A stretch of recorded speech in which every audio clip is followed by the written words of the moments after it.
Bhutan officially kingdom of Bhutan হল দক্ষিণ এশিয়ার একটি স্থলবেষ্টিত দেশ। এটি পূর্বে হিমালয় পর্বতমালায় অবস্থিত এবং উত্তরে চীন ও পূর্বে, দক্ষিণে ও পশ্চিমে ভারত দ্বারা বেষ্টিত। ভুটানের রাজধানী থিম্পু এবং সরকারি ভাষা জংখা। ভুটান একটি সাংবিধানিক রাজতন্ত্র এবং এখানকার প্রধান ধর্ম বৌদ্ধ ধর্ম। দেশটি তার প্রাকৃতিক সৌন্দর্য, সংস্কৃতি এবং ঐতিহ্যবাহী স্থাপত্যের জন্য পরিচিত। ভুটান সম্পর্কে কিছু গুরুত্বপূর্ণ তথ্য। অবস্থান: পূর্ব হিমালয়, স্থলবেষ্টিত দেশ। সীমানা: উত্তরে চীন, পূর্বে, দক্ষিণে ও পশ্চিমে ভারত।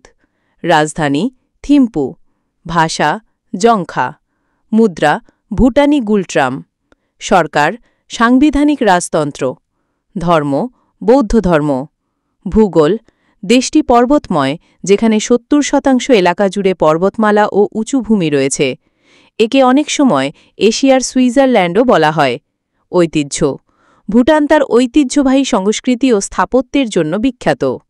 পর্যটন: ভুটান তার প্রাকৃতিক সৌন্দর্য, বৌদ্ধ মঠ এবং দুর্গের জন্য প্রসন্ন একটি পর্যটন গন্তব্য। অর্থনীতি: ভুটান একটি উন্নয়নশীল দেশ এবং পর্যটন ও জলবিদ্যুতের ওপর নির্ভরশীল। বিশেষত্ব: ভুটান তার মোট দেশজ সুখ বা গ্রস ন্যাশনাল হ্যাপিনেস নীতিমালার জন্য পরিচিত, যা অর্থনৈতিক সমৃদ্ধির পাশাপাশি জনগণের সামগ্রিক সুখ ও কল্যাণের ওপর জোর দেয়।